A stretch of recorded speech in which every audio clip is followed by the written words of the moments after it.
से बोला जाता है कि छठ पर्व बिहार का है। दरअसल ये पर्व जो है ये युगादि है, युगों से चला आ रहा है। ये नहीं कि अभी कुछ समय से है।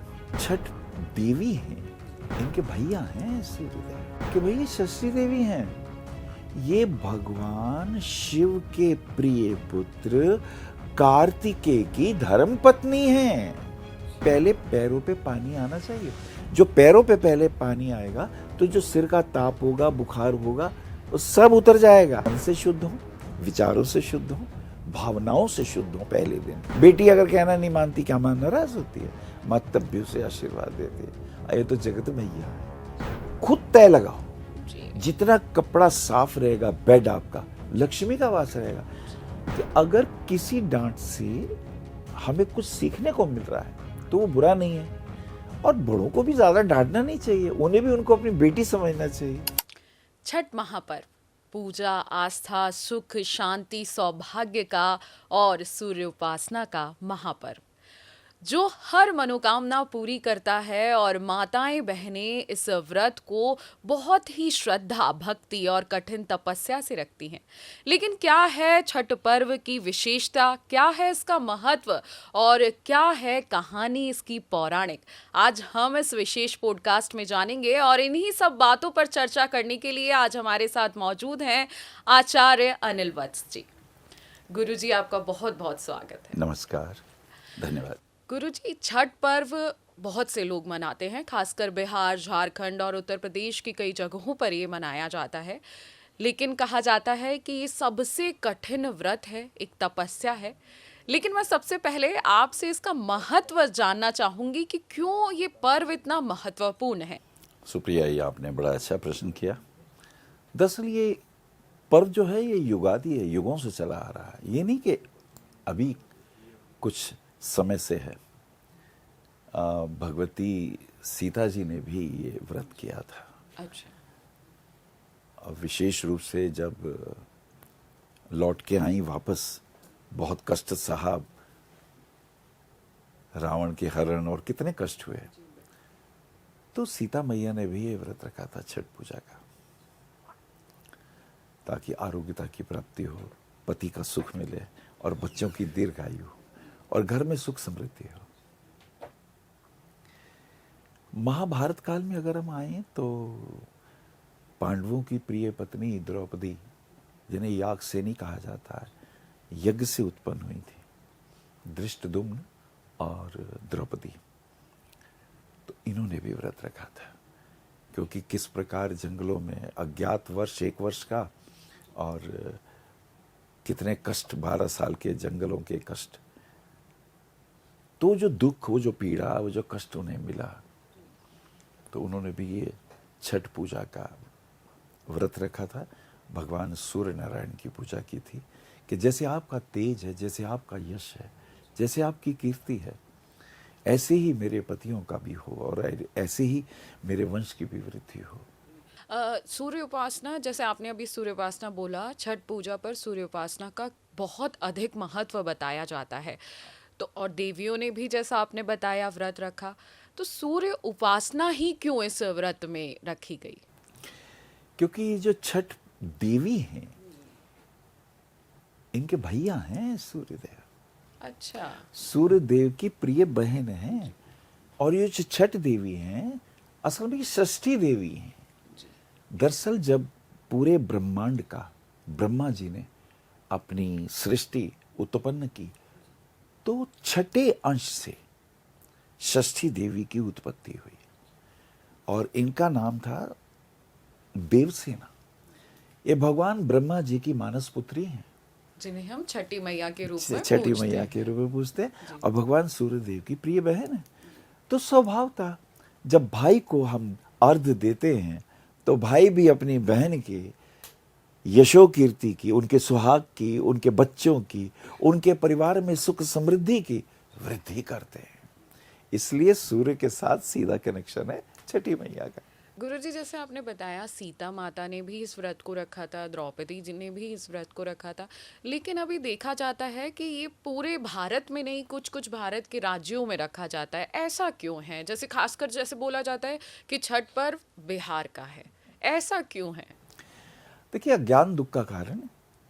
अब जैसे मैंने सीता जी के कहा, तो ये तो त्रेता युग की बात हो गई।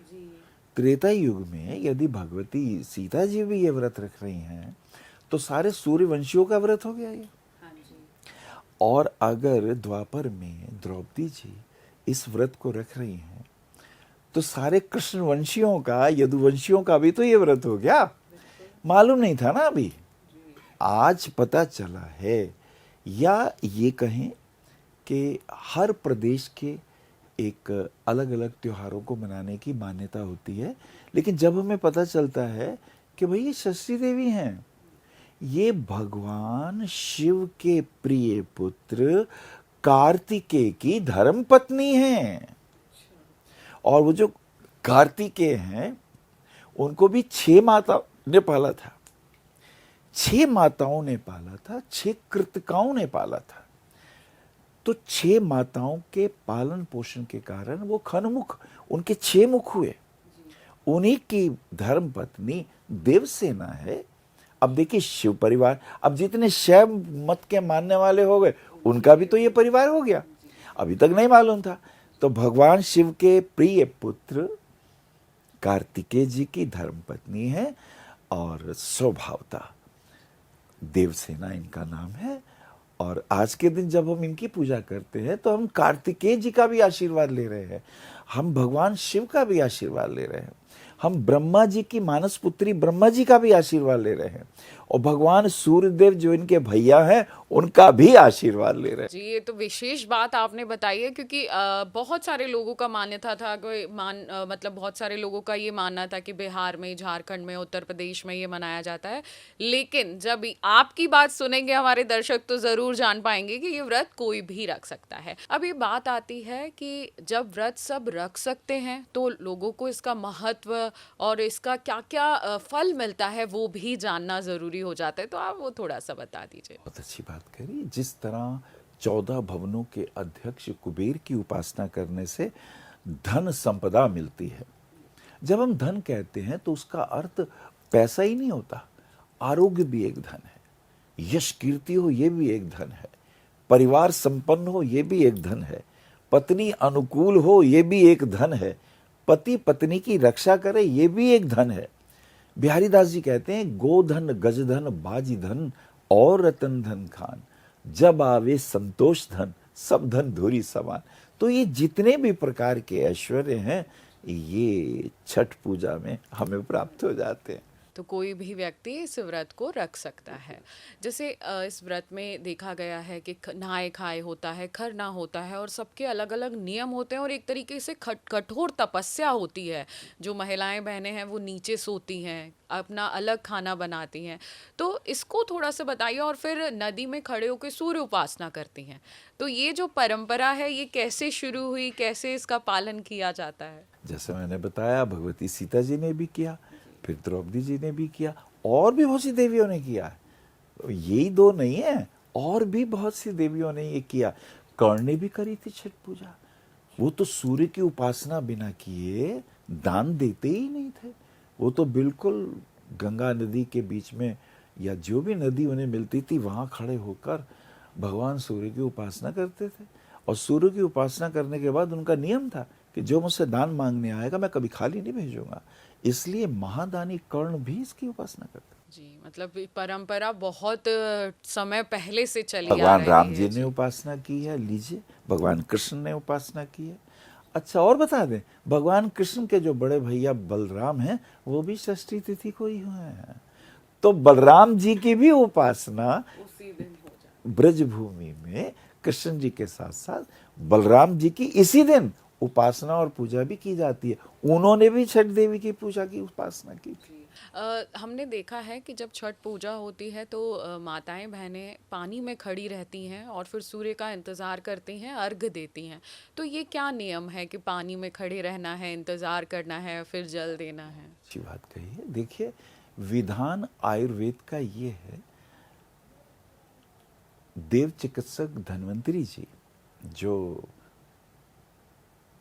धनत्रयोदशी के दिन अवतरित हुए थे, जिनसे हमारी छोटी दिवाली शुरू होती है, उन्होंने ये आयुर्वेद का ज्ञान, वो देवताओं के चिकित्सक हैं, उन्होंने ये आयुर्वेद का ज्ञान विश्वामित्र और विश्वामित्र से आचार्य सुश्रुत, सुश्रुत एक संहिता है, सुश्रुत संहिता, ऐसी अष्टांग हृदय, ऐसी चरक संहिता, उसके अंदर ये कहा गया है कि स्नान करने का नियम ये है, पहले पैरों में पानी आना चाहिए।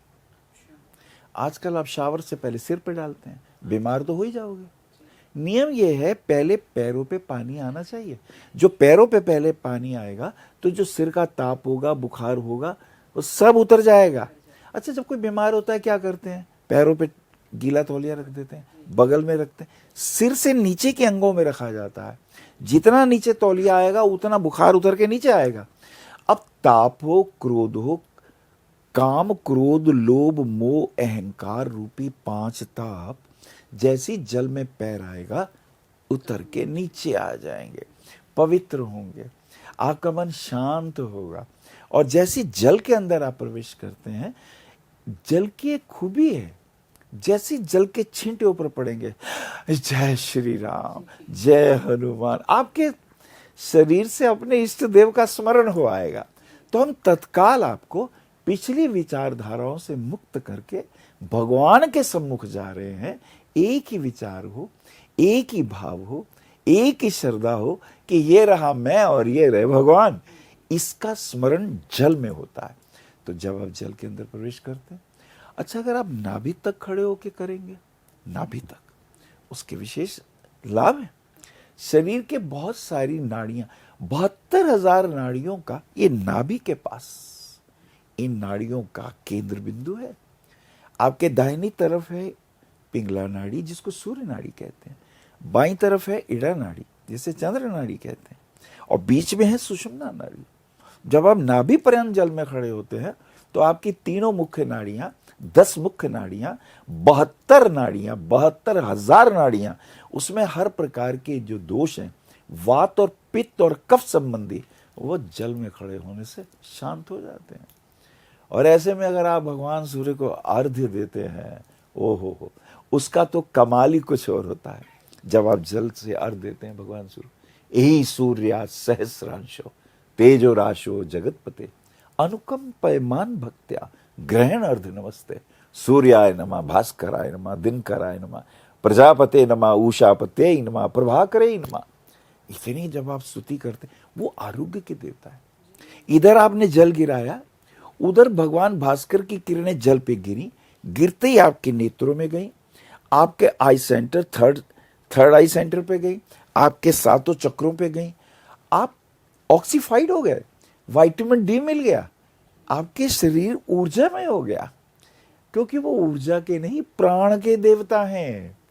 इसलिए जब हम वहां उनको प्रणाम करके, हमारी बेटियां, हमारी बहुएं कहती हैं, हे प्रभु मेरा वंश सुरक्षित रहे, मेरे पति की दीर्घायु हो, मैं सौभाग्यवती हूँ, मेरे बच्चे प्रसन्न हो, मेरे सास ससुर का आशीर्वाद मिले, भाई बहनों का आशीर्वाद मिले, इससे बढ़िया और क्या हो सकता है। जी बिल्कुल, बहुत ही पुण्यकारी ये व्रत बताया जाता है और आपने इसके अलग अलग तरीके भी बता दिए कि ये निरोगी काया देता है और साथ ही साथ सौभाग्य और शांति तो देता ही है। गुरुजी, जैसे बहुत सारे सवाल हमारे पास आते हैं कि ये परंपरा पहले से नहीं चली आ रही थी किसी के घर में, लेकिन अब वो शुरू करना चाहते हैं, छठ मैया की पूजा करना चाहते हैं, सूर्य उपासना करना चाहते हैं, तो जिसके घर ये नहीं होती परंपरा, वो कैसे इस परंपरा को शुरू करे, कैसे पूजा आराधना शुरू करे छठ महापर्व पर? देखिए, कहते हैं ना कि अज्ञान दुख का कारण है, और जब आपको अब ये पॉडकास्ट सुनने के बाद सबको पता चल ही गया है, तो सुख की और शुभता के कार्य को शीघ्र करना चाहिए। कहते हैं ना, शुभस्यम शीघ्रम, शुभ कार्य को शीघ्र करना चाहिए। अड़ोस पड़ोस में जो करते हो उनके यहाँ चले जाइए, उनके यहाँ जब आप प्रसाद ग्रहण करेंगे, आप अधिकारी इतने से ही हो गए, बस प्रसाद ग्रहण किया और आपने कहा मैं भी करना चाहता हूँ, मुझे बताओ ना, वो आपको बताएंगे कि भैया हम ऐसे करते हैं, तुम भी ऐसा कर लो, और अगर नहीं पता तो अभी हम बताएंगे। तो उस तरीके से भी आप कर सकते हैं। बड़ों से पूछ लीजिए, सास ससुर से आशीर्वाद लीजिए, उन्हें कहिए मैं ये करना चाहती हूँ, पति से कहिए, आज्ञा जरूर लीजिएगा, वो आज्ञा लेने से आपको उनका आशीर्वाद मिलता है। ऐसा कोई भी कार्य जो नया शुरू करना है, सास ससुर से हाथ जोड़ के प्रार्थना करिए, पति से कहिए, अड़ोसी पड़ोसी से पूछिए, जो ये अगर आपको नहीं मालूम वो आपको विधि बता देंगे, और नहीं तो विधि तो अब हम भी बताने वाले हैं, आप सुन के कर सकते हैं। इसके दरअसल 4 मुख्य आयाम हैं। आम भाषा में कहते हैं नहाए धोए, यानी पहले दिन नहा लीजिए, शुद्ध वस्त्र पहन लीजिए, धुले हुए वस्त्र पहनिए, घर को पवित्र कर लीजिए, स्वच्छ कर लीजिए। प्याज और लहसुन का प्रयोग नहीं होगा। क्यों? क्योंकि प्याज और लहसुन जो है काम उद्दीप्त करता है, हमारे शरीर में क्रोध को, काम वासना को बढ़ाने वाला होता है। तो हम कहते हैं भी देखो ये 4 दिन तो हम भगवान की शरण में हैं, देवी मैया की शरण में, उनसे वरदान पाना है। तो हम 100% सात्विक होके यहाँ जुड़े, मन से शुद्ध हो, विचारों से शुद्ध हो, भावनाओं से शुद्ध हो। पहले दिन नहा धो के, अच्छे वस्त्र पहन के, घर को स्वच्छ करके जमीन पे सोना होता है। इसके अंदर पहला नियम तो यह है कि ग्रेविटेशन, अर्थ के पास रहें। जितना आप जमीन पे सोएंगे, आप सवेरे उठेंगे, आप बिल्कुल थकान मुक्त होंगे। जितना आप ऊपर चलते जाएंगे, ग्रेविटेशन से ऊपर उठेंगे, थकान भी होगी, परेशानियां भी होंगी। और सोते वक्त एक बात का ध्यान रखना है कि हमारा सिर उत्तर दिशा में ना हो, उत्तर में कदापि ना हो। क्यों? पृथ्वी जब 23.5 डिग्री झुकी हुई घूमती है तो दक्षिण से उत्तर की ओर उसकी प्रक्रिया, 2 गतियां हैं पृथ्वी की, एक तो पृथ्वी की भी गति है और एक वो सूर्य के भी चारों तरफ घूमती है। ऐसी अवस्था में अगर दक्षिण दिशा में सिर होगा तो आरोग्यता की प्राप्ति होगी, तो रोग दूर होंगे, कष्ट दूर होंगे, विचार शून्यता होगी, भाव शून्यता होगी। जमीन पे सो जाए। पहले दिन के लिए तो इतना पर्याप्त है, और मन में संकल्प करें कि मैं छठ मैया की पूजा करूंगी। पहले दिन ब्रह्मा जी को प्रणाम कर दें, अभी आपकी मानस पुत्री है प्रभु, हम इनकी पूजा करना चाहते हैं। फिर आप भगवान शिव जी का ध्यान करें, फिर आप कार्तिकेय जी का ध्यान कर लीजिए, उनकी तो धर्म पत्नी है ना। फिर जब इनका ध्यान करें तो भैया सूर्यदेव का भी स्मरण कर लें कि प्रभु ये 4 दिन का व्रत है, निभा देना प्रभु, क्योंकि निर्जला रखना है, ये जमीन पे सोना है। पहले दिन का ये कार्यक्रम कर लें, नियम ले लें, संकल्प ले लें, विचार शुद्धि, भाव शुद्धि हो, प्याज लहसुन का प्रयोग ना हो, स्वच्छ कपड़े पहने हो, और परिवार में प्रेम भाव की वृद्धि हो, ऐसा भाव करके सो जाए। जब दूसरे दिन उठे तो वो खरना नाम से कहा जाता है। उसमें कुछ नियम और आ गए, क्योंकि हमारी पूजा तीसरे दिन जब सूर्य अस्त हो रहा होगा तब होगी शुरू, लेकिन निर्जला उपवास हमारा जो दूसरा दिन है, जो खरना है, उसके अंदर कुछ नियम भी दिए गए हैं। जैसे जिसमें हमें फल फूल और पूजा का सामान, कुमकुम इत्यादि रखना है, वो बांस की टोकरी हो तो बहुत अच्छा है, वो प्रकृति के पास है, या पीतल की हो, ये भी शुद्ध धातु है।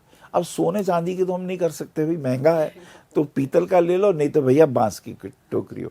फल फ्रूट कुमकुम इत्यादि पूजन का सामान जो हमने भगवान सूर्य के आगे करना है, जो छठ मैया के आगे करना है, वो सामग्री तैयार कर रहे हैं।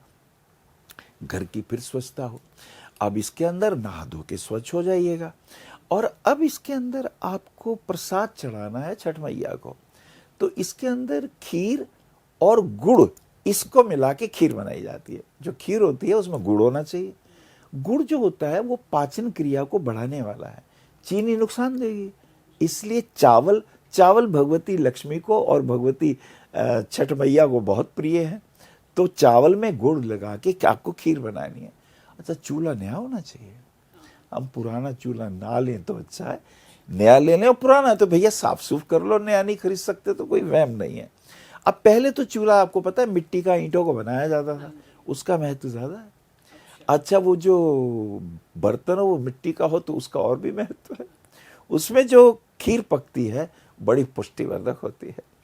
इस खीर को बनाने के बाद आपने छठ मैया को भोग लगाए और उनसे प्रार्थना करें, हे माँ, निर्जला व्रत रखने वाली हूँ मैं, मेरे परिवार की, मेरे पति की, मेरे बच्चों की खूब सुख समृद्धि हो, दीर्घ आयु हो, रोग ना हो, आरोग्यता की प्राप्ति हो, दरिद्रता दूर हो, इनकी नौकरी में प्रमोशन नहीं हो रही तो माँ हो जाए, जो मनोकामना है मन में रख लीजिएगा। ऐसा करके वो खीर बना के परिवार के सदस्यों को आप उसका भोग लगा सकते हैं। अच्छा, ये व्रत स्त्रियां रखती हैं, ये भी ध्यान रखिएगा। वो निर्जला रहेंगी। अब ऐसा करके वही जमीन पे ही सोना है, बड़ों के आशीर्वाद लेके और छठ मैया को प्रणाम करके। अब तीसरा दिन आ गया आपका। तीसरा दिन के अंदर अब आपकी प्रयोग शुरू हो चुके हैं। दूसरे दिन भी आप निर्जला थे, अब ये भी निर्जला है। अब आप देवी के ध्यान में रहेंगे। अब देवी के ध्यान में छठ मैया का पूजन किया आपने। वो जो पुष्प थे, वो जो कुमकुम था, वो दूसरे दिन भी आपने छठ मैया को तिलक कुमकुम का ही करते हैं। अच्छा, टोकरी पे भी लगा देते हैं और इस प्रकार से वो आशीर्वाद लेते हैं, सौभाग्य के चिन्ह धारण करते हैं।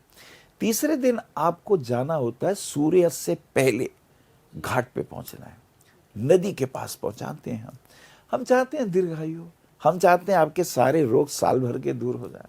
जैसी नदी में स्पर्श करेंगे, जैसा मैंने बताया, पहले पैर जाएंगे, पैर जाते ही ऊपर से नीचे वात पित्त कफ संबंधी जितने भी रोग होंगे शांत होने शुरू हो जाएंगे। और अब आप जब सूर्य डूब रहे हैं, अब उनकी आराधना करेंगे, भगवान सूर्य को प्रणाम करेंगे। वो छठ मैया के भैया हैं और कहेंगे भगवान सूर्य को प्रणाम करके ओम सूर्याय नमः, और देवी माँ को स्मरण करेंगे, ओम छठ मैया आपको बहुत बहुत प्रणाम है। नहीं तो ओम देवसेना देव्यै नमः ये मंत्र है। ओम देवसेना देव्यै नमः ये मंत्र का जाप कर सकते हैं। और भी मंत्र हैं, ओम कार्तिक प्रियाय देवसेना देव्यै नमः, इस मंत्र का भी जाप कर सकते हैं।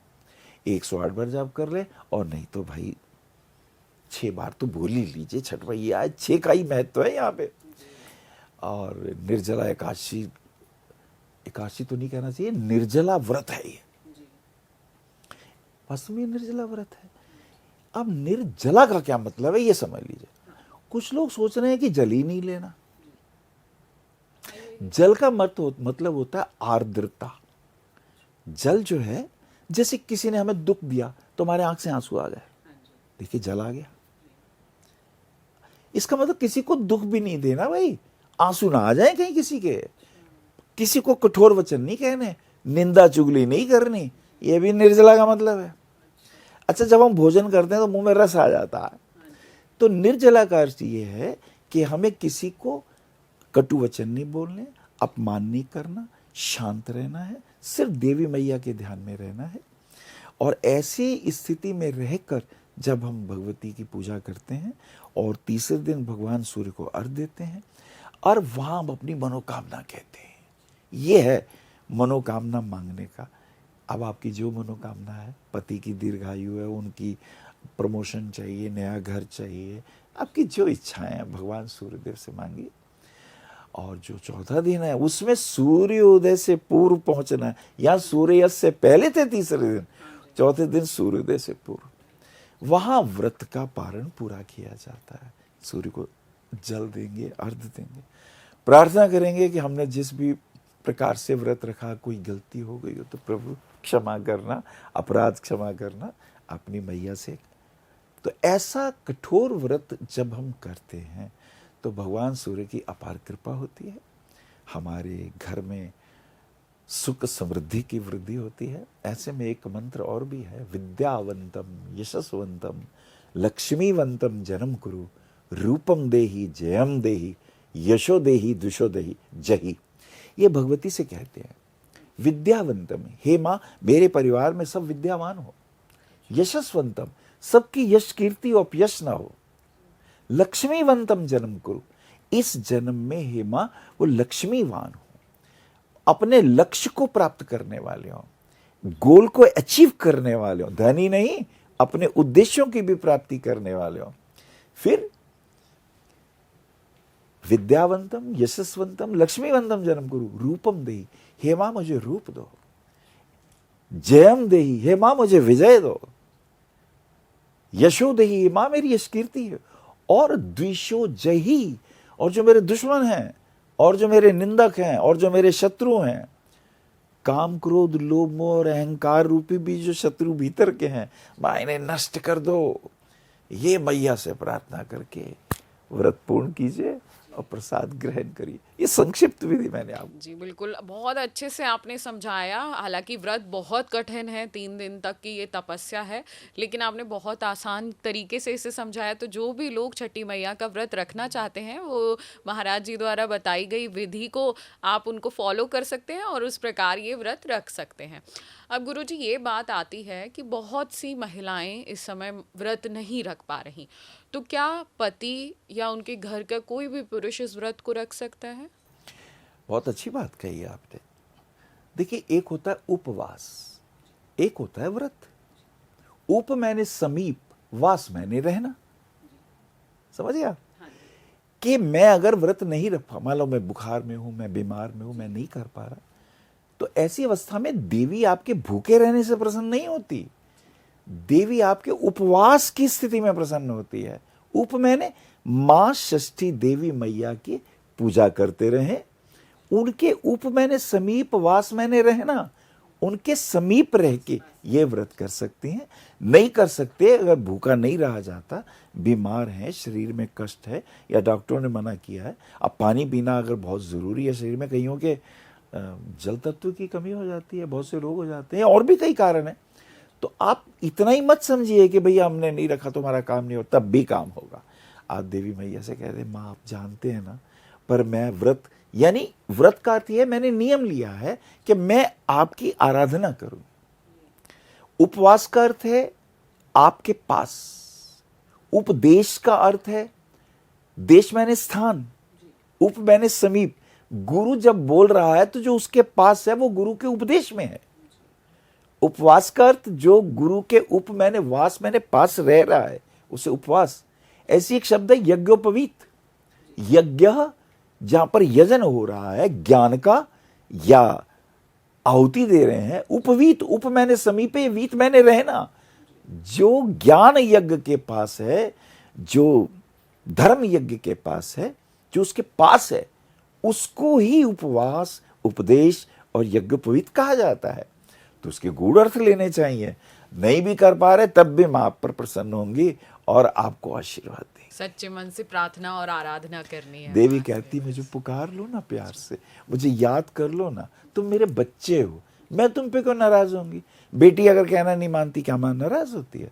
मां तब भी उसे आशीर्वाद देती है। ये तो जगत मैया है, ये तो सबको आशीर्वाद देती है। गुरुजी, ये तो छठ मैया की आपने पूरी बात बता दी, उनका महत्व, उनकी विशेषताएं, पूजा की विधि, सब आपने विस्तार से बताया है। लेकिन आपके पास आए हैं और कुछ उपाय ना पूछें तो ये तो हो ही नहीं सकता। तो ऐसे कुछ विशेष उपाय जो हमें छठ पर्व के दौरान करने चाहिए। वैसे तो ये उपवास ही अपने आप में पूर्ण है, पर फिर भी कोई ऐसे विशेष उपाय जिससे घर में सुख शांति, वृद्धि, संतान सब सुख में रहे। आजकल के आप भी जान रहे हैं, बच्चों के लिए बहुत शिकायतें आती हैं, बच्चे हमारे हाथ से निकल गए। तो ऐसे कुछ उपाय जो छठ पर्व पे किए जाएं। मैं तो कहता हूँ छठ पर्व पर ही नहीं, हमेशा ही आप कुछ छोटे छोटे बच्चों को नियम दीजिए।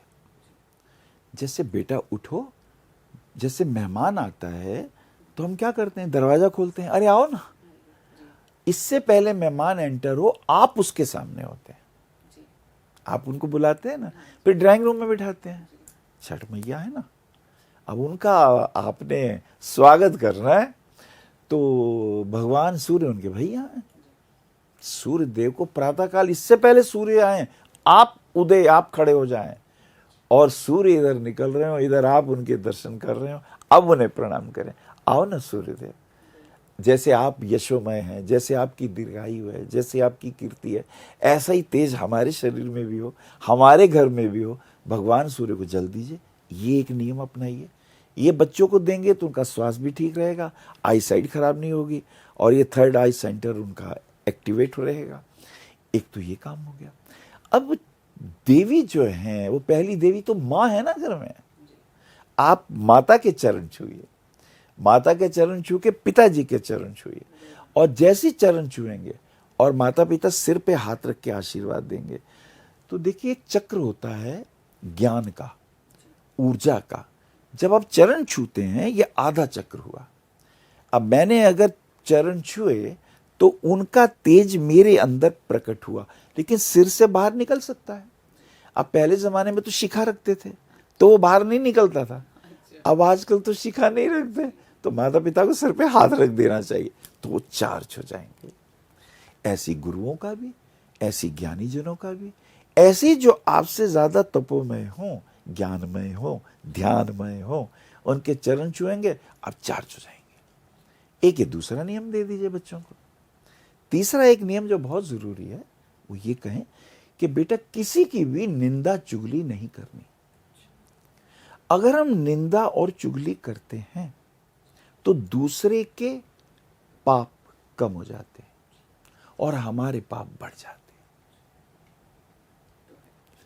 जब हम निंदा चुगली करते हैं, हम अपने पाप बढ़ा रहे हैं, दूसरे के पाप कम कर रहे हैं। यानी हमारे पुण्य घट रहे हैं, उसके पुण्य बढ़ रहे हैं। तो हमें क्या करना चाहिए? निंदा चुगली नहीं करें। दूसरे में अगर कोई गुण हो, क्वालिटी हो कि यार तुम बहुत अच्छी पेंटिंग करते हो, भाई पढ़ाई में तुम्हारे नंबर आते हैं, अरे क्रिकेट में तुम गेंद कितनी अच्छी फेंकते हो, अरे घर में आप बड़ी सफाई का ध्यान रखते हो, वास्तविक गुण उसके होने चाहिए, उसकी आप जरूर सराहना कीजिए, तो आपके भी अच्छे गुण बढ़ने लगते हैं। क्योंकि पलट के वो कहेगा नहीं नहीं आप भी बहुत अच्छे हो। आप किसी की निंदा करिए, वो आपकी निंदा उसी वक्त कर देगा। आप किसी के गुणों को प्रत्यक्ष रूप में 10 आदमियों में कहिए, वो 20 आदमियों में कहेगा। तीसरा बहुत जरूरी है, घर में दरिद्रता ना हो। जब आप भोजन करते हैं तो अपने जूठे बर्तन उठा के खुद किचन में रखें, मां बहन भाई दूसरा ना उठाए। और अगर बड़े भोजन कर रहे हैं तो आप उनके बर्तन ले जाके। और बहनों को, बेटियों को कहना चाहूंगा, रात को किचन में जूठे बर्तन नहीं होने चाहिए। अगर रात को अगर साफ नहीं कर सकते, भाई कई बीमार भी हो, तो पानी से निकाल के साइड में रख दीजिए, तो उस घर में लक्ष्मी का वास होता है। प्रातः काल उठ के मेरी बेटियां प्यारी प्यारी जब भी भोजन बनाए, पहला रोटी जो है वो गाय की बनाए। एक तरफ सेकें और एक तरफ ना सेकें। जिधर नहीं सेका, कच्चापन था, वहां गुड़ और देसी घी लगाएं, वो निकाल के गौ माता के लिए रख दें। अब हफ्ते में 5 दिन में 4 दिन में जब भी गाय मिले, वो रोटी उन्हें खिला दीजिए। अच्छा, और रोज खिला दें, अब कहाँ मिलती गौएं आजकल, तो आप तब उन्हें खिला दीजिए। बहुत इसके पुण्य हैं। ये छोटे छोटे उपाय हैं। बिल्कुल आधुनिकता के हिसाब से आपने उपाय बताए हैं कि कोई भी परेशान ना हो, आपको कहीं भी जाने की जरूरत नहीं है। लेकिन अगर आप ये उपाय करना चाहते हैं तो बहुत ही आसानी से आप रात को सोए, हाँ जी, तो वो जो चादरें आपकी रह गई, खुद तय लगाओ जी। जितना कपड़ा साफ रहेगा, बेड आपका लक्ष्मी का वास रहेगा। जितनी सिलवटें रहेंगी, गंदे कपड़े उठा के आपने फेंक दिए, नहीं भैया, उसे एक अलग स्थान पे रखो। तो घर में राहु के दोष दूर हो जाते हैं। अगर घर में चादरें उल्टी सीधी पड़ी हैं तो ये सारे दोष हैं। आप कोशिश करें, आप घर में आए, देखें कहाँ कहाँ चीज ठीक नहीं है, उसे व्यवस्थित कर दें। अच्छा, जो आपके पितरों की मूर्तियां हैं या फोटोएं हैं, हफ्ते में एक दिन साफ कर दिया। तो दरिद्रता जितनी दूर होगी, लक्ष्मी की बड़ी बहन को दरिद्रता कहते हैं, स्वच्छता को ही लक्ष्मी कहते हैं, तो उतने ही आपको शुभताएं प्राप्त हो। जी, वही है कि उपाय करने हैं और अपने आसपास ही वो सारी चीज़ें हैं, बस हमें रोज़मर्रा की ज़िंदगी में उसे अपने साथ रखना होगा। गुरुजी, छठ महापर्व की बात हो गई, और कोई ऐसी बात महापर्व की जो हमें जानना ज़रूरी है तो वो भी बता दीजिए। चलिए, एक चीज़ मैं और कहता हूँ कि जब भी घर से बाहर निकलें, अपने इष्ट देवता को प्रणाम करके निकलें। आपके जो भी देवता है उन्हें प्रणाम करिए और देखिए स्वर कौन सा चल रहा है। हमारी नासिका में 1 घंटे तक कभी बाईं नासिका चलती है, कभी दाईं चलती है। अब जैसे अभी देखें, मेरी दाहिनी चल रही है, इसका मतलब मेरी राइट साइड की नाड़ी, पिंगला नाड़ी एक्टिवेट है। अब जब मैं बाहर निकलूं तो मैं दाहिना पैर पहले बाहर निकालूं, तो मेरी विजय होगी, मुझे अपने उद्देश्यों की प्राप्ति होगी। और बाईं चल रही है तो बायां पैर बाहर निकालें, इष्ट देव को प्रणाम करें और अपने माथे पर, अब आजकल बच्चे तिलक लगाते हुए उन्हें अजीब सा लगता है, चंदन का तिलक लगाने से असीम शांति मिलती है। चंदन के वृक्ष पर बहुत सारे सांप लिपटे रहते हैं और डसते रहते हैं, अपना विष देते रहते हैं, लेकिन चंदन उनका विष नहीं लेता, अपनी शीतलता उन्हें देता है। तो चंदन का तिलक करने से असीम शांति, क्रोध की दूरी और अगर कुमकुम का तिलक करते हैं, अच्छा हल्दी है ना, हल्दी में अगर नहीं मिल रहा थोड़ा सा नींबू मिला लीजिए, वो बन गया तिलक। उसको हल्का सा टच करेंगे, आपका ऊर्जा का प्रवाह रहेगा, आग्नेयता रहेगी, सजगता रहेगी, शरीर पुष्ट रहेगा। ये छोटे से प्रयोग करें। छोटे छोटे उपाय हैं जी। अब आपने इतना बता ही दिया है तो एक और सवाल मैं पूछना चाहूँगी। हमारे दर्शक बहुत मैसेज करते हैं, बहुत सवाल पूछते हैं कि आजकल जॉइंट फैमिली रह नहीं पा रही हैं एक साथ, और कुछ ना कुछ आपस में वाद विवाद होता है, लोग चाहते भी हैं रहना लेकिन नहीं रह पाते, तो उसके लिए क्या सॉल्यूशन, क्या उपाय है? सुप्रिया, ये तुमने बहुत अच्छा प्रश्न किया। देखिए, इसमें दो बातें हैं। पहले एक व्यक्ति कमाता था, सारा परिवार उसकी कमाई पर पलता था, तो हम उनकी बात मानते थे और कहना भी मानते थे। आजकल सभी कमाते हैं, बहू भी कमा रही है, बेटा भी कमा रहा है। अब बहू भी थकी हारी आई है, वो भी चाहती है कोई मुझे चाय पिला दे, पानी पिला दे। अब सास ससुर तो पिलाएंगे नहीं, वो बेचारे बूढ़े हैं, उनसे उठा ही नहीं जा रहा है, उनके जॉइंट पेन हो रहा है। बहुत अच्छा हो अगर बहू ये सोचे कि जो मेरा घर में बच्चे हैं उसको संस्कार कौन देगा, उसकी सुरक्षा बाइयों के हाथ में है या सास ससुर के हाथ में है। सास ससुर के हाथ में वो बच्चा ज्यादा सुरक्षित है, क्योंकि उस बच्चे को अपनी सास ससुर के सारे अनुभव बच्चे को मिलेंगे। अच्छा, बच्चा बीमार हो जाता है, सास को पता है ज्यादा खांसी हो रही है, छोटे बच्चे को 1-2 साल का, बोले बेटी जायफल थोड़ा सा घिसो, थोड़ा छाती पे लगा दो, बलगम दूर हो जाएगी। वो आधे डॉक्टर तो खुद हैं जी, उन्होंने ये एक्सपीरियंस है, किया हुआ है जी। उन्होंने। तो उनके साथ रहने से बच्चे सकुशल भी रहते हैं, संस्कारी भी रहते हैं। अब अगर जिनके घर में सास ससुर नहीं है, माता पिता नहीं है, कोई भी वजह है, किसी के तो है ही नहीं, और तो ऐसे में उनकी मजबूरी है, उन्हें फिर अलग अलग देवियों के हाथ में, जिनको आजकल हम नए नए नाम हैं, उनकी स्त्रियों के हाथ में रखना। अब वो कितनी पढ़ी लिखी हैं, अब वो खुद कितनी समझदार हैं, तो बच्चे एक तो संस्कारों से विहीन होते हैं। हो सकता है कुछ नई चीजें उनको उनसे सीखने को मिलती हों, लेकिन परिवार की जो रीति परंपराएं हैं वो मिस हो जाती हैं। और हर बच्चे को अपने दादा दादी, नाना नानी का जब आशीर्वाद मिलता है तो बहुएं भी खुश होती हैं कि मेरे बच्चे सेफ हाथ में हैं। और बच्चों को भी अपने परिवार का वैभव, मेरे दादाजी ऐसे थे, अब मेरे घर में बच्चे पोते हैं, वो मेरे दादाजी तो एस्ट्रोलॉजर हैं, वो अपने स्कूल में मेरी पोती बोलती है कि मैम मेरे जो नाना जी हैं, दादाजी हैं, वो तो बहुत बड़े एस्ट्रोलॉजर हैं। अच्छा, क्या नाम है? अरे उनका नाम ये। बच्चों को गर्व होता है ये बताते वक्त कि हमारे परिवार के, अब मेरी नानी कौन है, दादी कौन है, वो तो क्लास टीचर हैं, वो तो वहाँ की प्रिंसिपल हैं, वो तो इस तरह, तो उनको गर्व होता है। तो ये गर्व का वातावरण बने, बच्चों को संस्कार मिले अगर हो सके तो। और हाँ, अगर सास डांटती है तो माँ भी तो डांटती है ना, तो नहीं बुरा लगता। सास डांटे तो बुरा लगता है, पिता डांटे बेटी को तो उसे कम बुरा लगता है, पति डांटे तो उसे बुरा लगता है। मुझे लगता है कि अगर किसी डांट से हमें कुछ सीखने को मिल रहा है तो वो बुरा नहीं है। और बड़ों को भी ज्यादा डांटना नहीं चाहिए, उन्हें भी उनको अपनी बेटी समझना चाहिए।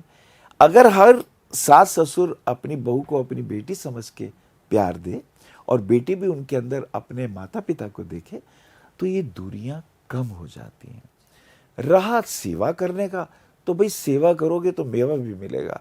सास ससुर की अर्जित की हुई संपदा भी तो तुम्हें ही मिलने वाली है, वो कब तक है, अर्थ प्राप्ति भी होगी।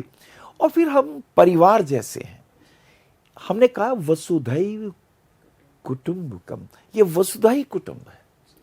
तो परिवार से ये कुटुंब शुरू होता है, मोहल्लों तक बढ़ता है, फिर नगरों में जाता है, फिर पूरे देश में स्थापित होता है। ऐसी भावना हो तो सुख समृद्धि और वैभव पलता है। अड़ोसी पड़ोसी भी आप पर गर्व करते हैं। कोई दुख होता है पड़ोसी भागा आता है, भाई साहब एस्प्रिन है क्या, कोई दवाई है क्या। पड़ोस से भी हम निभाते हैं, तो क्यों ना परिवार से हम करें। बेशक वैचारिक मतभेद हो सकते हैं, मतभेद और चीज है, मन के भेद नहीं होने चाहिए। वही है कि पूजा पाठ भी ज़रूरी है, लेकिन अगर परिवार साथ में होगा तो वो एक अलग पूजा पाठ है, एक खुशी है, एक आनंद है, और भगवान भी खुश होते हैं कि पूरा परिवार साथ में। बात कही थी, पता है राम तुम क्यों जीत गए? तुम्हारे साथ तुम्हारा भाई था और मैं इसलिए हार गया कि मेरे साथ मेरा भाई नहीं था, मेरे सारे भेद उसने तुम्हें बता दिए। ये बहुत बड़ी बात है। और उसके लिए तो ये वचन आया कि जो धर्म विमुख हो जाता है, जो कर्तव्यों का निर्वहन नहीं करता। परिवार में हमें कर्तव्य सीखने को मिलते हैं कि पिता के पुत्र के प्रति और पुत्र के पिता के प्रति, पुत्र के माता के प्रति, बहन के प्रति कर्तव्य क्या है। सिर्फ द्रोणाचार्य ने जब पूछा कृष्ण से कि मुझे छल से क्यों मारा गया, भीष्म पितामह ने पूछा मुझे इतनी दर्दनाक मृत्यु क्यों मिली, तो कृष्ण कहते हैं तुमने कर्तव्यों का निर्वहन नहीं किया। बोले नहीं, हमने पूरे कर्तव्य निभाए। मैंने कहा था मैं हस्तिनापुर के सिंहासन की रक्षा करूंगा। बोले वो आपके कर्म थे। अगर आपको कर्तव्य निभाने थे तो धर्म के प्रति निभाने थे। आपने अधर्म को बल दे दिया कर्म के नाम पर। और द्रोणाचार्य को भी कहा, तुमने कहा मैंने इसका अन्न खाया, तो तुम्हें कर्तव्य निभाने, तुम्हारे कारण वो आताताई बलवान हो गया, वो अधर्म पुष्ट हो गया, वो अधर्म अहंकारी हो गया, वो अधर्म में कुल वधु की इज्जत पे हमला कर दिया। तो जब जब कर्तव्यों का निर्वहन होगा, धर्म की स्थापना होगी, प्रेम की वृद्धि होगी। और जब कर्मों के प्रति मैं जाऊंगा, अब कर्ण ने नहीं निभाया, बोले नहीं मेरा दोस्त है, मैं तो इसका साथ दूंगा। बोले तो मरो फिर, वो अधर्मी है तो जैसा उसने किया वैसे तुम भी, तुम अच्छे व्यक्ति थे लेकिन तुम मारे गए। द्रोणाचार्य तुम भी प्यारे थे गुरु, और भीष्म पितामह तुम तो आदरणीय थे, लेकिन जब चुनाव करना हो तो कर्तव्यों के प्रति जागृति होनी चाहिए। ये भगवान कृष्ण कहते हैं। यही हम परिवार में जब बहू, बेटी, सास, ससुर, ननद, ताया जी, चाचा जी, मामा जी, आज तो ये रिश्ते ही नहीं रहे। अगर इन रिश्तों को बनाएंगे तो कर्तव्यों का बोध होगा, तो हमारा परिवार समृद्ध होगा। तब देवी शशि देवी की आराधना से हमें विशेष आशीर्वाद। जी बिल्कुल, आपने इतनी अच्छी अच्छी बातें आज हमें सिखाई हैं, समझाई हैं, और छठ महापर्व के बारे में इतनी विशेष चर्चा आज हमने की है, उसके लिए आपका बहुत बहुत धन्यवाद। आशा करते हैं कि जो लोग छठ पर्व पे व्रत करना चाह रहे होंगे उन्हें भी एक साधारण सा विधि पता चल गई होगी, और छठ पर्व का महत्व, छठी मैया कौन है, इन सब के बारे में भी पता चल गया होगा। महाराज जी, आप यहाँ आए और हमें समय दिया, उसके लिए आपका बहुत बहुत शुक्रिया। धन्यवाद, थैंक यू। आगे भी हम आपको ऐसे ही विशेष पॉडकास्ट में अलग अलग त्योहारों के बारे में चर्चा करते रहेंगे, विशेषताएं, महत्वताएं बताते रहेंगे। आप हमारे साथ बने रहिए। अगर आपको हमारा ये वीडियो पसंद आया हो तो हमारे चैनल जीवांजलि को सब्सक्राइब करें